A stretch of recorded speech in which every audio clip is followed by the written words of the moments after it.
Welcome to the Josh Huisman Podcast. Hello, everybody. Welcome to the podcast. I have a great friend with me here today in ministry who I've met more than several years ago now. We've been buddies for quite a while and watching each other do ministry stuff. His name is Corky French. He's retired now, but I'm telling you, this guy has been in ministry and involved in many things throughout the year. So let me just first say thank you to you, Corky, for coming on here. How you doing today? Man, I'm doing great. And when I got your message and you asked if I would come and be on it, my immediate response was, I think I told you I'd be honored to.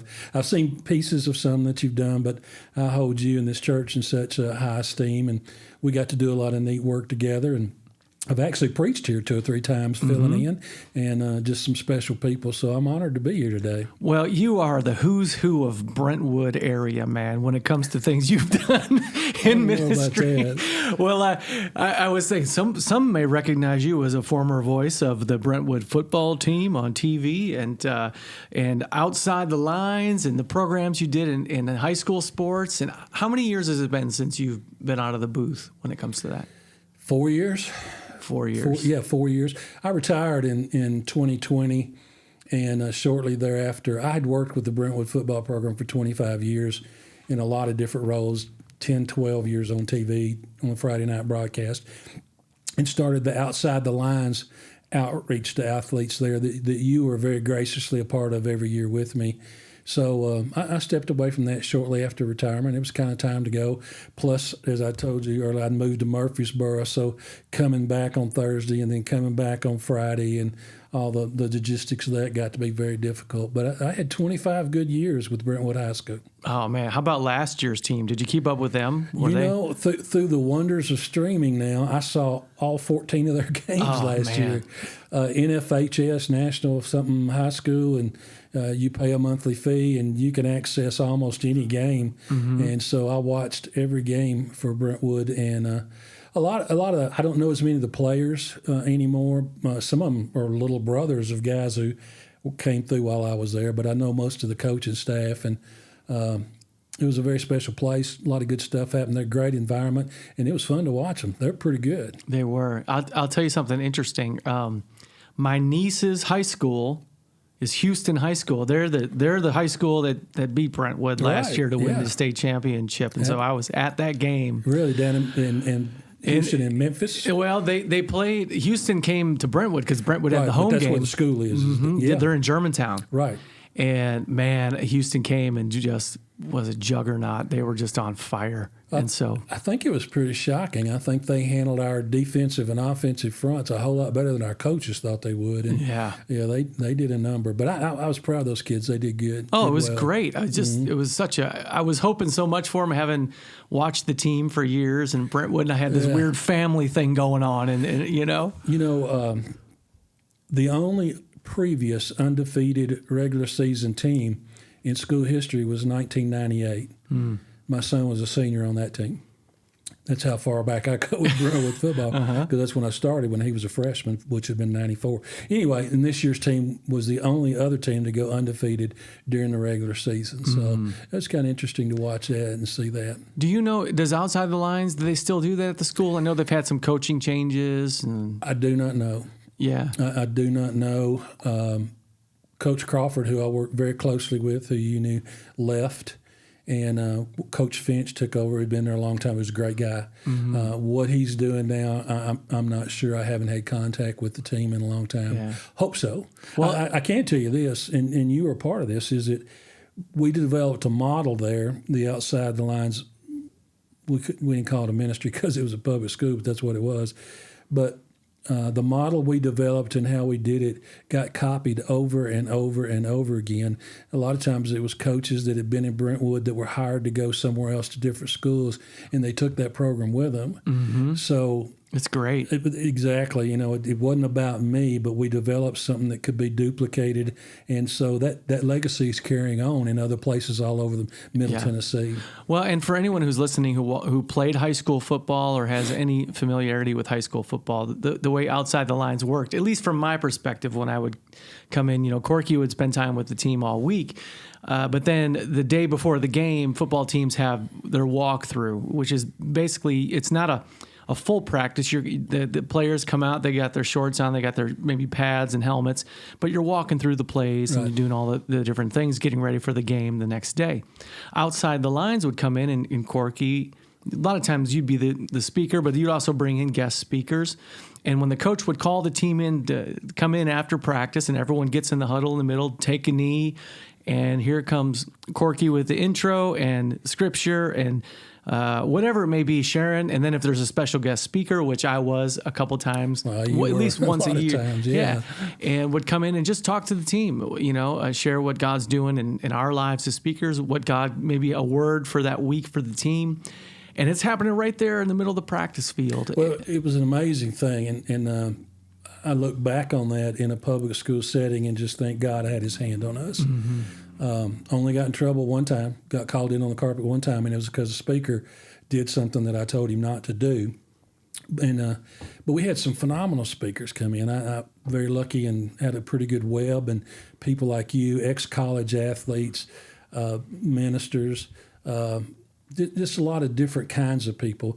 And it wasn't a program where we were trying to convert anybody or evangelize. If it was, we were trying to build strong young men, and we were trying to plant seeds. I had great respect for the setting we were in. I think probably the first time I ever brought you in, I said, I kind of like, okay, here are the boundaries, and we want to respect that. And as a result, we were allowed to do that for about 20, 25 years. And I still have contact with guys that played 20 years ago, and they remember some of those outside the line sessions. Yeah. And it was amazing thing, too, because the coaches, after that walkthrough, as you described, they just turned the kids over to me. Yeah. And they stepped back. It was awesome. And I was able to bring people like you in and others. And I think we made a difference in some kids' lives, and that's the most important thing. And we planted some seeds. We were able to develop a really strong fan environment. 1993, Brentwood went 0-10. 1994, they went 2-8. Some of the parents, and I represented parents, went to the principal and said, we can do better than this. And the next year we were in the playoffs, and I don't think we've missed the playoffs since, and won a state championship and got beat in the semifinal. But it's a family environment, and a lot of people are involved, a lot of parents involved. They raise a lot of money so that they can provide the kids with what they need. And so I'm proud of that and what we were able to do there. And again, whether it was the coaches, whether it was the principals, whoever, we had tremendous support from people that allowed us to do what we did. And they trusted that we were going to honor and respect the environment that we were in. It was cool. Well, one of the things I loved about it, when I was in college playing baseball at Mississippi, especially during the spring season when we were practicing every day. Our games, are on the weekends, Friday, Saturday, Sunday. We can't go to church on Sundays. Right. We can't. And so our ability to get involved in ministries, to get to know ministers in our area was very difficult. And so at Mississippi, we had a strong FCA program where we had ministry leaders who were there. They walked with us through things. Chapel we would have in our clubhouse at Swayze Field. I don't know if it's still called that now, but I think it is. But and so that's how us as athletes we get connected in a roundabout way outside the lines. What I loved about it is football teams are a lot of players. There's a lot of guys on that team. We had about 100 every year. Yeah, and so when they're gathering around, of course they have their coaches, but your influence and then the people you would bring in, it was really a roundabout way of going, here's some ministry leaders in your area. You would always say, here's the church where they're from. If you need to reach out, whatever it may be, and Absolutely. You're connecting them to pillars in the spiritual community that if they ever have an issue, maybe they won't feel like they're alone. One of the things I saw change in the 25 years that I was there, and even going back to when I was an athlete, and I played college baseball like you back in the wood bat days. Early 90s. The early 90s. There really has been a transition of how coaches coach. And some of that's because of the change in the culture that we have. But I see more and more coaches that have more and more concern about the kids, and they want to win on Friday nights. But what we talked about at Brentwood is we don't want just Friday night wins. We want the kids to win daily. We want them to win every day. We want them to experience, to grow, to learn, to have a positive experience, to be in an environment surrounded by godly men. And we want daily wins, not just Friday night wins. I did a lot of work, not just with Brentwood, but we started a mid-state wide kickoff night where we invited all the football teams to one place the night before pad practice started, before they went into pads and started killing each other. And I'd bring in a guest speaker. And I mean, we had 300 or 400 from all over. And I got to meet a lot of the coaches and was really impressed with guys that were good football guys. They knew what they were doing. They coached hard, but they loved those kids, and what they saw what they were doing as something bigger than just coaching football. Mm-hmm. They were shaping the future through the kind of young men who are going to be husbands, who are going to be dads, who are going to be businessmen, who are going to be community leaders. And it really excited me the last several years to see more and more of that kind of attitude among people who were coaching our kids at the high school level. Yeah, and I think the best coaches are the ones who see that, listen, I got a small percentage of these kids who are really going to make a career out of this. The large percentage of them, I as a coach, need to instill in them the routines and practices and things that they can take from this time, the healthy things that they're doing in their life, and continue this on when the sports end. Well, and that was the whole basis for Outside the Lines and where it got its name. I think that life emulates sports, or sports emulates life, and the lessons that you can learn there about being a part of something bigger than yourself. The lessons you learn about leadership, the lessons you learn about discipline, the lessons you learn about listening to authority. I mean, there's so many life lessons that take place between those sidelines. Mm-hmm. Outside the Lines idea is let's take those lessons outside the lines into their lives, and let's teach them lessons about this. So that was the whole basis. But I think, again, sports reflects life, and it can be a real powerful teaching tool. Yeah, 100% agree. Let's talk about your ministry background a little bit, okay? You've pastored churches before. You've been involved. I mean, we can get into community outreach and what you did there as a local mission really here in the community of Williamson County and abroad. Abroad meaning outside the counties and whatever, not all around the world. But anyway, when did you first start in ministry? That's a God story. I signed to play baseball at a small school in Searcy, Arkansas, and a part of the scholarship offer. Well, I played 2 years of JUCO ball. And when I got ready to sign somewhere, I had several offers. The school in Arkansas offered me a scholarship, and I'd gotten married after my sophomore year. So they said, you move here and play baseball, and we'll give your wife a job. And anyway, that's where I ended up going, and the job happened to be at a church as a secretary. And we got involved there, and I started helping the youth ministry there while I was going to school, while I was being a husband, and youth ministry ended up getting fired. Wearing a lot of hats. Well, I took my second semester of my senior year, I took 20-something hours and worked part-time at the church and was married and fixing to have a baby. So it was an interesting time, but yeah. The youth minister got fired. I was still a student doing all that, and they came and said, "Hey, we'll pay you part time if you'll keep doing this." Well, I was living off $395 a month, and I was doing it already anyway. So I said, "Sure." So I became kind of the part time youth minister. I graduated. I took that 20-something hours so I could graduate that semester. They said, we want to hire you full-time.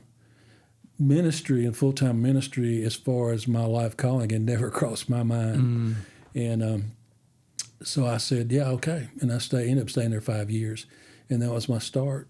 And I tell people all the time, I don't know what I want to be when I grow up. I never did make the decision to be a minister. God made that decision, and it was very plain and very clear. So I worked 20-something years in churches. I worked as a youth and family minister. I worked as a kind of a CEO of churches. I preached at churches, and I guess about 25 years. And in Arkansas, Texas, and here, a part of my ministry life that I was at the Harpeth Hills Church over off Old Hickory Boulevard from 1982 to 1987, then went to Texas, then came back here, and the part of my life you're probably familiar with is when I came back here, but I already had 5 years in the Brentwood, Williamson County. 2003, I guess, I felt a real, and I'm real careful how I use this terminology. I felt a real leading, God calling me to something different, still ministry. I had some opportunities within the Williamson County community to work with law enforcement, with athletes, and with a drug recovery program called Drug Court at the time. I think it's called Recovery, and it was run by the federal government. And I realized there's a big old lost world out there. You know, we live in somewhat of a bubble here in Williamson County, but the statistics at that time showed that 50-something% of the population of Williamson County didn't go to church. They didn't have a church home. And so I got to thinking, who's taking care of those people? Yeah. Who's pastoring those people? Who's marrying them even? Who's burying them? Who do they turn to in times of crisis or whatever? And I had these big old, huge, wide open doors through drug court, through law enforcement, through our Outside the Lines program. And I thought, that's where I want to spend my time. I think too many times, you know, we've built our nice facilities, we've invested millions in real estate, and we throw our doors open and we tell the community, come get us. Well, they're not coming to get us. It's not happening. So we've got to go to them. You know, the Great Commission, go into all the world, or I think the better translate, as you are going. But the concept is we're going. We're not wait on the world to come to you. So that was kind of my dream or my vision, and be a church to the community. And so we started our own nonprofit ministry, myself, and I shared the vision with some people at the church where I was at that time. I resigned so I could start this ministry. But there What role were you in at the church when you resigned from? Good gracious, I don't know what you'd call it, associate minister, more or less. Did a little bit of everything, did some of the preaching, supported the youth ministry that was there. So decided to do this. Didn't have a dime, didn't have a sugar daddy. Just, you know, I had a dream and a vision that I believe was from God. But this is a leap of faith we're talking about here, right? I mean, can you rewind back to that time? I mean, did you feel the undeniable push from God in this direction, or were you thinking, two things, undeniable, but scared to death. You know, scared to death. I mean, it's all I had was a dream and a vision and the open doors. I knew I could go do the ministry, but you know, what about how do I support myself? What do I do? How do I set this up where I've got some accountability? I don't need to be rogue out there. Some things like that, and it was a scary time. And I'll be honest with you, ran that for 17 years, and there were a lot of scary parts throughout. I mean, I think I probably talked to you. There was times I didn't get paid a lot. I got paid enough when I got paid. I didn't get paid a lot of times because we didn't have it. Well, you're in a nonprofit ministry. You're raising funds. You're having to bring support into the ministry and all those things, and so it's a different challenge. Well, in the role I was in, I was having to raise the funds while doing the ministry, and then working with the board of directors. My heart was in the ministry part. It wasn't in I hated raising funds, but it was necessary evil, so we did. And God blessed us, and a lot of good things happened. But it was scary. But so about 25 years in church work, and then 16 years running that nonprofit. And December of 2019, I decided to resign and do something different. And as I told you earlier, and so January 1st, 2020 was my first day of kind of semi-retirement, and COVID hit. I mean, just the world shut down. So I'm sitting there looking at the wall, but that all worked out too. But so go back to community outreach a little bit, because you and I were talking off camera about the work that you did there. Of course, outside the lines was a part of what you're doing in the community. But one of the ministries that community outreach had that was so powerful, effective, but emotionally took a large toll was that you spent a lot of time ministering to law enforcement, sheriff's department, right? I mean, and spending time with them. And what was that like in that ministry role? Yeah, that was powerful. Probably, if you break up outside the lines, working with drug court, we started a ministry for caregivers and then just a lot of pastoral counseling for people who are hurting. Probably the greatest chunk of my time was with law enforcement. And like I said, I had a door open to me before I actually started the ministry, but it gave me a window into what that world looked like. And you think about people who are hurting or who are wounded or who needed Jesus in their lives. Man, that law enforcement world, once I saw what it was like, this is where I need to be. Mm-hmm.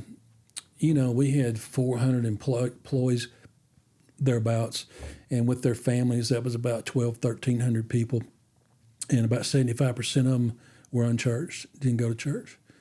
And over all the years that I worked there, we married them, we buried them, and we pretty much did everything in between. Plus, because of the men who served as sheriff and the relationships that we built, they pretty much gave me, I literally had a key to the building, had a key to the jail, and I could do some work in the jail. My passion was not in jail ministry, but I was able to set up a system where a whole lot of people who did have a passion for that. We had 150, 200 people a year that were coming in and out of the jail in a structured situation to minister to the people in the jail. Mm-hmm. And I wasn't actually doing that. Now, I got called in on occasion, and I delivered death notifications to inmates in the jail. That was horrific. Mm-hmm. You tell them they have to turn and go back to their cell. And I did some work, but for the most part, I was just able to build a structure, and they were able to work within that. I'm the guy that handled the trauma, bad accidents, suicide, murders, whatever. I'd be called to the scene A if I could take care of the trauma of a situation where the police officers could do their job, whether it was investigating, whatever they needed to do, they were glad to see the chaplain coming. Mm-hmm. Trauma's not their thing, emotional things like that. So it was a great team thing. If I could come in, handle the people, handle the trauma, and they would handle what they needed to do as police officers. If I needed to go somewhere and deliver a death notification, I probably delivered 100, 150 death notifications all over the county. I can't drive through Williamson County without passing a house or a place where there was a wreck or something. I bet everywhere you go it's amazing. You have a story. Yeah. And some of them are atrocious stories. But my heart was really, being, people say, why would you want to do that? Why would you want to deal with that kind of trauma? Why would you want to knock on the door to tell a mom that their teenage daughter had just been killed in an accident? Why would you want to go to the scene of a suicide where a man blew his head off with a shotgun? I wanted to be God in that situation. Mm-hmm. I wanted to bring something to that moment for the people who were there that nobody else could bring. Mm-hmm. And so that was what I thought. When I pulled up in a driveway and I was going to go deliver a death notification, first thing I did before I opened that door is I prayed. Mm-hmm. God, I can't handle this. Use me, speak through me, and then go to the door and knock and go in and deliver the information. So I think that's one thing that for me, before I got into ministry, I didn't really understand. And what I mean is, a lot of times people will say, well, what do you say in a certain situation, or when you walk into a trauma situation or a family and you're sharing it, and you just kind of said it there, because someone might be listening and go, what does Corky mean? He wants to be God.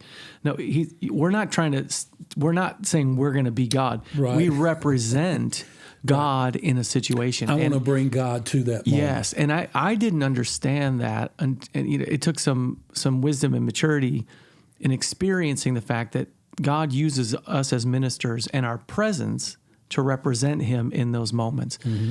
And sometimes you don't even have to say anything. It's even just being there and just being available. Yeah, that absolutely. God speaks. I can't explain why bad things happen to good people. Mm-hmm. I know it's a broken world and the fall of man, but why some of the things happen, why lives were lost the way they were, and so. The biggest thing I tell people is presence with a C, not presence with a TS. Mm-hmm. Just being there. A lot of times there wasn't a whole lot I could say. Yeah. A lot of times they were so hysterical that they wouldn't have heard me if I'd said anything. But being there, some of the families that I delivered, I'd stay there 4 to 6 hours till they got calmed down. I would never leave until I got somebody there. One of my first questions was, do you have a pastor I can call? Do you have a minister I could call? Do you have family I could call? Do you have friends I could call? And what was really shocking to me, most of the time the answer was no. There's a lot of lonely people living in Williamson County.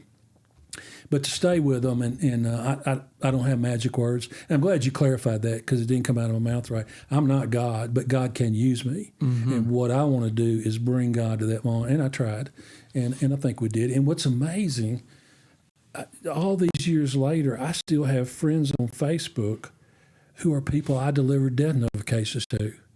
And they still thank me for what I brought to that moment, and it's not me, because I'm like, I don't know what to say. What God, what am I going to say here? And I believe He gave me those words. God ordained it for you to be the one who was there in that moment. Exactly, and so it was. The law enforcement officers themselves, very difficult. Even more difficult today than it was when I started with them some 25 years ago, because the culture has changed. Their suicide rate's twice the national average. Their divorce rate is much higher than the national average, which when you consider what the national average is, that's amazing. The alcoholism rate is extremely high. The mental, emotional baggage that they must carry from the things that you see. The Bible tells us that the windows, that what goes into our and they're on the front lines of seeing things that nobody wants to see. And they carry that with them. Somebody has to. And somebody has to. And you can't unsee it. And who's going to walk with them through that? Well, the best training I ever got was in critical incident stress debriefing. And it was specifically for working in law enforcement and helping them know how to deal with traumatic situations that they were a part of.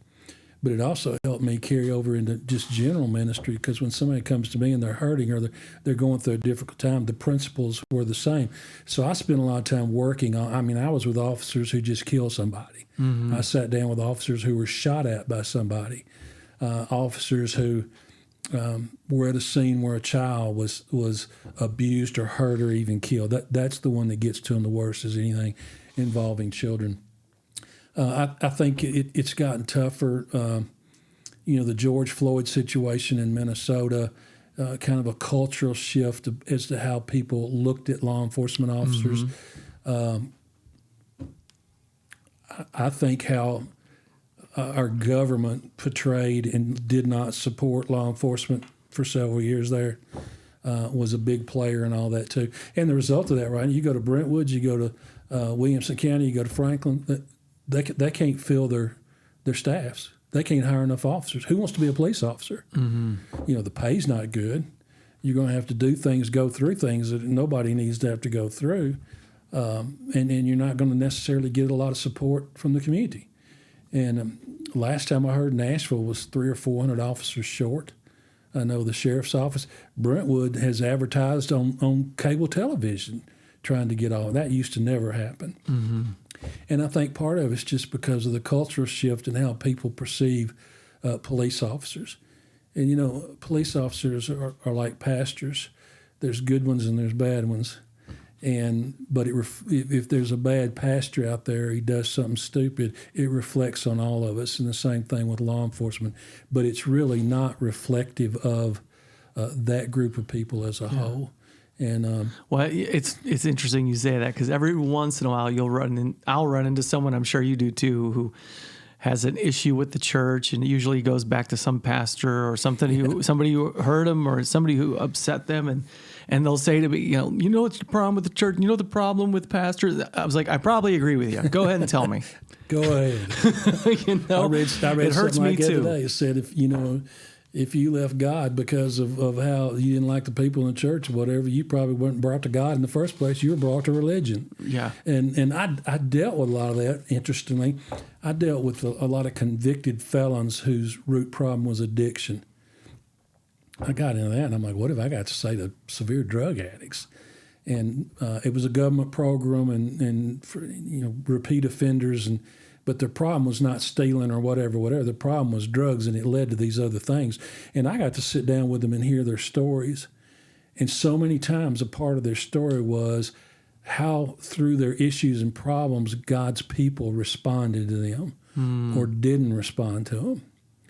And I had the opportunity to say to them, I'm sorry, but that's not God. That's people. Let me introduce you to a different God. Yeah. And what God's really like. And it was like writing on a blank piece of paper for a lot of them, which was a really exciting piece of community outreach ministries for a while too. So, and you know what I learned too.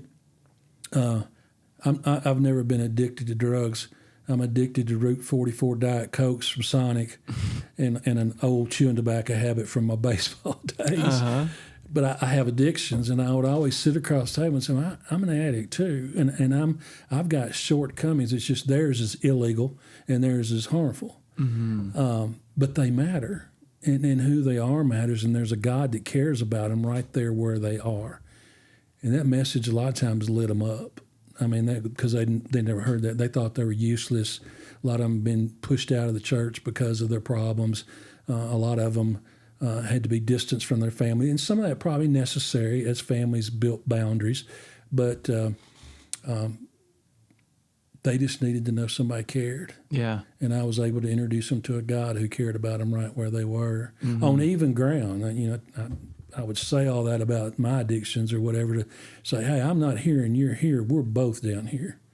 And God loves both of us, all of us, just like we are. Yeah, and what came to mind is that a lot of folks probably in that situation never had someone who believed in them or ever had a moment where someone came and encouraged them in that way. And so when you step in that role and say those things, just to know that maybe there's one person out there that is offering some hope.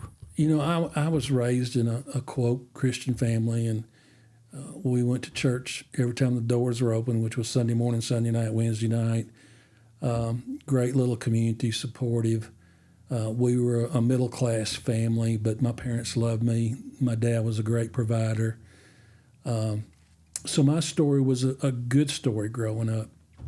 A lot of them didn't have that story. And when I sat and listened, number one, I think they were amazed that I would listen to them.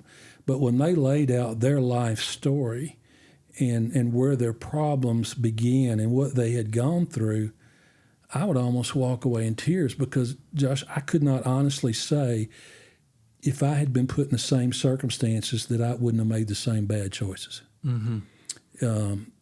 Hopefully I would have, but I didn't have to. But when you hear their stories, you can. It doesn't make it okay. It doesn't justify it, but you can kind of understand how they ended up where they were because of things that happened to them, things that had gone on, and never having that person who stood up for them or loved them, or never experiencing unconditional love. That was good for me. It made me very thankful for what I had, and made me much more compassionate for those people that I was trying to minister to. Yeah. So how we started this off by you saying you retired in January 2020. So what brought you to that point? Because you had been doing community outreach and this ministry for 16, 17 years. You get to January, and what was God doing in your life there? Yeah, great question. I don't know that I have an answer other than I felt like it was time. My intention, as we've talked about, was not necessarily to retire. I felt like it was time to step away from community outreach ministries. I was tired. I think later on I realized how tired I was. The constant trauma, the things that I had to see, the emotions that I dealt with the people probably was weighing on me heavier than I realized. Raising funds was getting more and more difficult. And I just thought, it's time for me to go do something different. Mm-hmm. Now I have to believe that God was involved in that, obviously, too, or I wouldn't have come to that conclusion. The really interesting thing is I retired the end of December 2019. COVID hit February of 2020. We'd have died right there anyway because we couldn't raise funds. We couldn't have our fundraisers, which we were... the two biggest sources of our support came from two fundraisers we did. We couldn't have had them. Mm-hmm. I couldn't go into the jail. I couldn't meet personally with law enforcement officers. It would have killed community outreach ministries regardless. So I look back on that and I was saying, okay, God just nudged me out before all that happened. And I didn't intend to retire. My thought was step back, take a break, take a sabbatical. I'd never had a sabbatical. It was always so tight. I was never sent for training. I never got to go to a seminar for building me back up. It was all give out and no take in. So then I'll take a break, and then we'll see what's out there. Well, COVID hit, and there wasn't anything out there. Mm-hmm. And Susie, my wife, and I were very blessed that if I wanted to get back into some kind of ministry, it was great. If I didn't, we didn't have to. So as it turns out, I didn't, and I've just kind of I'm on the bench. And been on the bench now for about 4 years. Just finished 4 years. Kind of, sort of on the bench, because I see you posting things every once in a while. You're preaching at places, you're doing things and ministering, and Yeah, I have done that, and the church where my wife and I go has gone through some difficulties and just an ugly situation, and it made me mad. Mm-hmm. And I said, okay, I'm going to get off the bench for a while. These people need some help. So I have filled in preaching there 6 times now, and I probably will some more in the future. And but I've really enjoyed that, and I preached at some other places too. And I don't want to stand up and preach every Sunday. I can do that, but that was not my strongest gift. Mm-hmm. My strongest gift was pastoral in nature, taking care of people, pastoral counseling. I still enjoy doing that. One of the things I enjoyed doing a lot, especially as an older guy, was mentoring younger ministers. Mm-hmm. One of the ministers at the church where we go, a young guy, and I would take him out to lunch every so often, just say, hey, how you doing? Talk to me. I'm offline, Yeah. And just walking with some guys that are in ministry. I'd love to do more of that, but maybe talk about that a little bit. Why do you think that's important for people who are listening right now, for ministers to have that outlet that you're talking about there and saying, talk to me? Well, 2 or 3 things come to mind. Number one, a lot of ministers don't have anywhere to turn to. It's amazing, the studies that I've read, at how many ministers say that they're lonely and they don't have people they can confide in. And a lot of ministers are living this certain life, if you would, to present to their church, and they're scared to be themselves or scared to own their own weaknesses or their own struggles, and they need safe places where they can just be themselves and be free and express the hurts and the pains, and there's nobody that can understand that any more than somebody that's done ministry 30, 40 years, and so I think that's real important, mm-hmm. and being a pastor is a different life. And I told guys, I did a lot of training of young ministers earlier in my career, and I was telling them, if this is not something you are definitively called to, don't do it, because you'll burn, and you'll burn some people with you. Mm-hmm. Because that's the struggle. You don't get to burn by yourself. Exactly, yeah. And you're going to take them with you. Exactly, and you're going to hurt the people that you're working with or ministering to, and so it put different demands on a marriage. It puts different demands on you or others as a dad. It affects your social life. And there's nothing like laying in bed on Saturday night worried about that sermon on Sunday morning, and is this going to come out right, and just like, okay, Lord, it's yours. Let Spirit guide me. Well, if I were going to be transparent, I would say if people knew the amount of times, this is the way I do things, that you stand behind. For us, there's a little space behind our stage before where I come out. The amount of times you stand back there and go, Lord, please. I don't know if I can say this, For me, these weeks that I filled in preaching now, it's even more so that way, because it's not something I'm doing on a regular basis. It's not something that I'm into every day like I did when it was what I did full time. I'm just all of a sudden asked to fill in here, and here, and boy, exactly what you're saying. God, I know what you've put on my heart. Just help me. Yeah. I think I told you, never was that more true than the first sermon I preached at this church that we're going to now, because the church, lack of a better term, had just split. Preacher had left, started another church. We didn't we were coming up on this Sunday, didn't know who was even going to be there, who was left, who wasn't. They had nobody to preach, so they asked me if I'd fill in. They knew I'd been a minister. And I had 2 days to prepare. They told me on a Thursday night I had to preach on Sunday. And it's just like, okay, God, Yeah. this is yours. And I think I have a message that you've given me that this church at this time, at this place needs, but you're going to have to help me here. And for me, and I would guess for you, there's times too where you stand up and you preach and you feel like you're on auto control all of a sudden because the Spirit's taken over. And I know there have been times in my life where things come out of my mouth and I think, I didn't prepare to say that. Yeah, you know, but that somehow sounded right. It sounded good. No, and what comes to mind is when Jesus said, "Do not be worried about what you will say. The Holy Spirit will give you the words to say at the time when you should."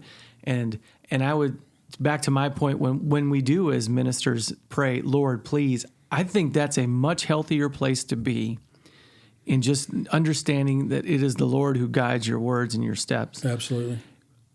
The unhealthy place to be is, oh, wait till I wow them with this one. Well, Didn't Paul deal with that when he said, I didn't come to you with power or whatever, but I came to you with a word from God. You know, that what you heard wasn't about me. It was God sent me with this message. And that's the way I feel when I preach. But it's also, as we talked about earlier, that's the way I felt every time I knocked on a door to deliver a death notification. God, what am I going to do? What am I going to say? Yeah. Just walk with me through this. Same thing when I step in the pulpit, and you do your due preparations, but then I don't care how much preparation, you still need God and you still need the Spirit to put that out there. Yeah. Prayer and asking God to help me is not an excuse for not preparing. Yeah. And not for getting into the Word and researching and studying and prayer is a part of that. But you gotta do your part too. And then God it's amazing how many times He just takes over. Well, the way that my weekly preparation goes for messages and things of that nature is, as I'm spending the week studying, preparing, Thursday is my writing day where I kind of write it all out. And I committed years ago that I'm not doing Friday or Saturday specials. So Thursday is when it's done. And I've learned now, there have been many times when I finish writing that, and I write it the way that I think I'm going to share this.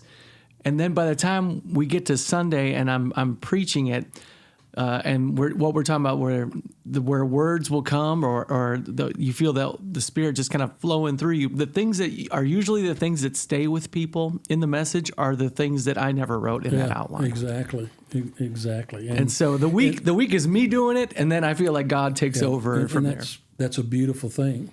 And I mean, when you sit down and you realize, boy, God really stepped in there, and really felt like the Lord was leading me in this, in the Spirit, and it was a beautiful, wonderful thing. So, ministry life can be tough. Going back to your question about a mentor, again, I think it's important that ministers have a safe place, that they have a place where they can be honest and be themselves. I think another minister is good because it is a unique lifestyle. It has unique requirements.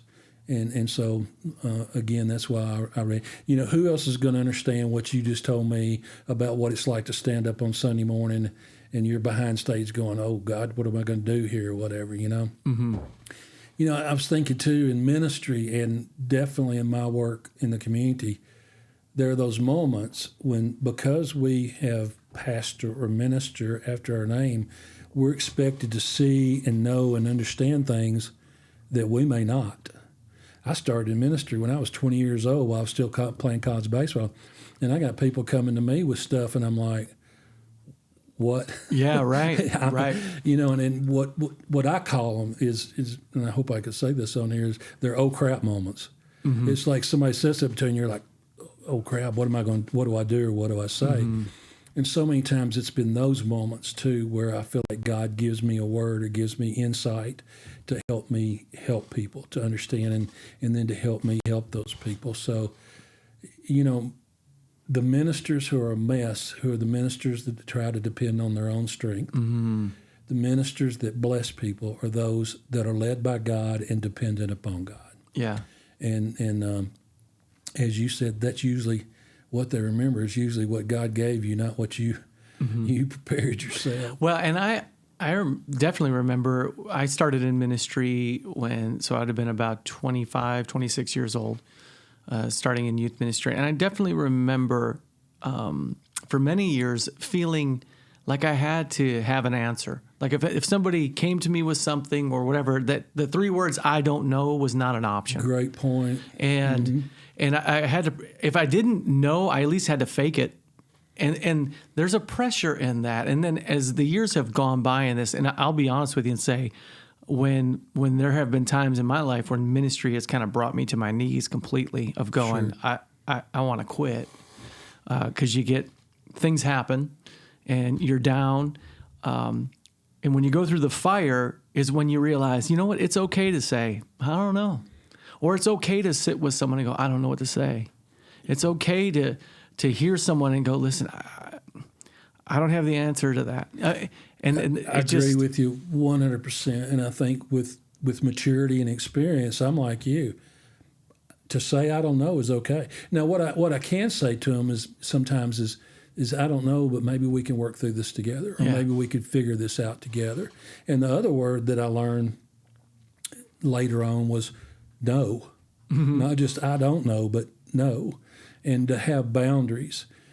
I mean, ministry can eat up every second of your life.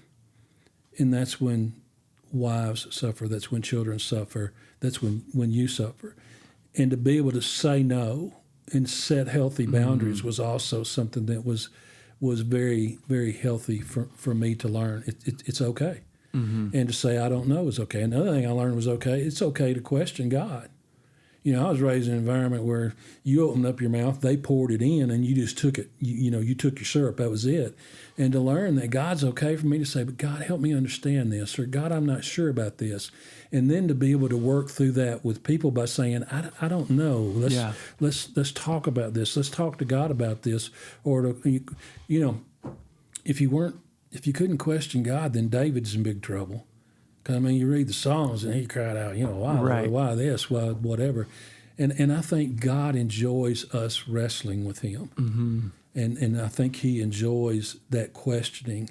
And it's in that tension that I think he really speaks to us and we really grow.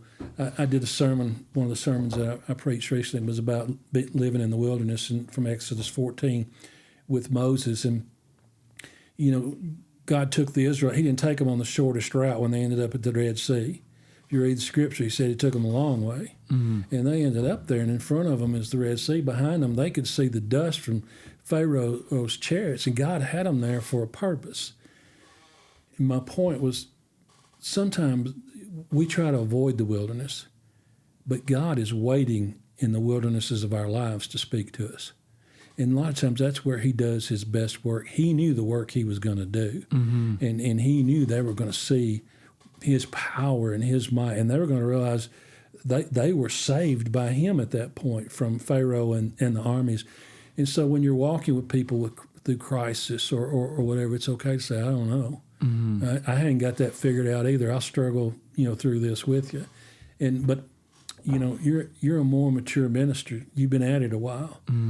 A lot of guys don't know that. Some might disagree. Well, I've known you for a long time, so I could say that. But again, that's an advantage of maybe having some mentors in your life who have. I was going to say that 100%. Those years, somebody say, you know what, you don't know, that's okay. Yeah, and it's okay to say that. And part of what that does too is makes us as pastors. It humanizes us.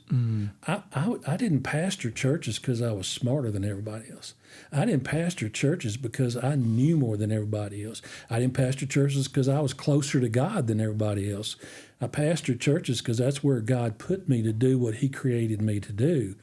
But I never wanted people to see me up here and them down here because I had minister or pastor after my name. So I think our ability to say, I hadn't figured that one out yet. Yeah. I don't know. Well, and one thing I love that you said, which I think points to the need for mentors in our life too in ministry, you were talking about pastors having boundaries and understanding that as well.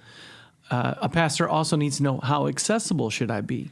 How available should I be to people? And I think the only way to really learn that is to sit down with mentors and trusted people over coffee and whatever. Say, hey, talk to me about how you manage this time with people. When's good to think? When do I need to say no so I could be with family? When do I need to do all that? How much do I need to protect my family? How much do I need to expose my family? I think that all goes together with being able to say no or say yes, and when to do that. And you're right. And I enjoy doing that. And the other thing is, when you get, I'm 67 and I had 40-something years of ministry. I don't want to just be put out to pasture. I want what God used my life for, I want to still count for something. Right. And if I can pass some things on to younger ministers or to fellow ministers and still make those years worth something, and take what I learned, what God showed me, the hard lessons that I had to learn sometimes, and share that with others, it's a really fulfilling thing for me. Yeah, well, I mean, you're doing that now when you've been called upon to preach a couple times here at your church, where your church has been walking through some difficult times.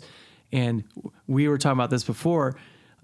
You mentioned about police officers, good ones, bad ones, things of that, and pastors too being similar.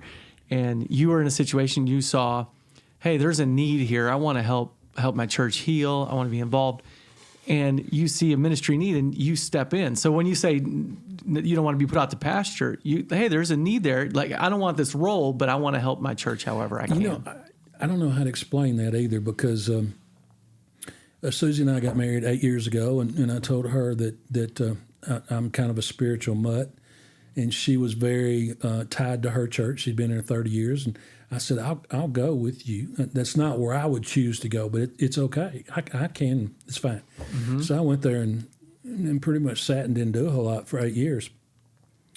But when this all came about, and the pastor that was there began to do the things that he did, it fired me up, and I couldn't sit still. And I don't know any other way to explain that except God used that to stir me. I was like, I've got to do what I can do. I've got to stand up here. And look back on that, it's kind of funny, because I just, as far as my involvement at that church, I had really just coasted and was just there. I think I told you my name was Susie's husband. That was my identity. In fact, the first Sunday I preached, that's how they introduced me. I want to introduce you to Susie's husband. He's preaching today. There you go. I bet she loved that. There you go. Yeah, she does. But yeah, it was. God moved me to do something, and I'm glad I did, and I will continue to do what I can to help them and what they'll allow me to do. Yeah. And well, I tell people all the time, I have a lot of friends in this community who are pastors, who are good people. I love them and get to spend time with them every month. People will often like to talk to me about the not good pastors. Yeah. And go, are there any good pastors? And I said, let me tell you about a whole bunch of them. Because there are a lot of good ones. And just like where you were mentioning with police officers, sometimes we get lumped in with those who maybe aren't serving well. And we still need to pray for them and pray that God does a work in their hearts. But I can just tell you that there are a lot of good pastors who want to serve the kingdom and do well. And I think that's what you're doing. You were sitting in that seat going, you and I were talking about this. You were sitting there and you're going, this isn't right. And you're good. I've known you a long time now. I know your heart, and they're like, I want to help. There's good pastors out there. There really are. And sadly, the ones that we hear about a lot too often are the ones that mess up, or your TV people who abuse funds or have affairs or whatever. But there are so many guys that are just totally, and ladies, I don't mean to discriminate, that people that have just sold out for Jesus and are laying down their life. Laying down your life is not a one-time thing. 1 John 3:16, Jesus said, lay down your lives for one another. Well, Jesus didn't just lay down his life one time. He died one time. He laid down his life every day. Mm-hmm. And that's what he calls us to. And we have men and women and pastors who do wonderful jobs, but you're not going to hear about them on the news. You're not going to read about them in the newspaper. But when one bad apple does do something very much like law enforcement. It reflects on all of us to some degree, especially for those who may not know you well. And no, that's not our Josh, So that definitely happened at our place, and I was mad, and God moved me to step up and say, okay, I can help. What can I do? And but there are a lot of good guys, a lot of good ladies that are really sold out, giving their life, loving on people, preaching Jesus, and doing all that they know how to do. So I'm proud. Still haven't decided what I want to do when I grow up. Because God called me to do this, and He never let me go. But I'm proud of the life that He let me live, and the people that He let me minister to, and the work that He called me to do. Mm-hmm. It wasn't always fun. Sometimes it was heartbreaking. But man, just to be out there in the Lord's army and fighting and loving on people and trying to be Jesus in people's lives, that gets my blood going. Yeah. So, well, thank you, man. I really appreciate you coming here and for your friendship and just and your service and ministry over the years. And so you're very kind, and I appreciate that. And like I said, I love this place, and I've got some good friends here, and I've enjoyed the times that I've spoken here. But I'm honored to be on your worldwide famous podcast too. So. There you go. Yeah. Oh, man. Well, hey, listen, his name is Corky French, and I'll just be praying for you as well as you just continue to minister and the work that you're doing. You bet. So thank you. All right, everybody. Thank you for listening and watching the podcast. New episodes every Monday, and just continue to check back with us. Tell your friends and family, and share it as well. Have a great week.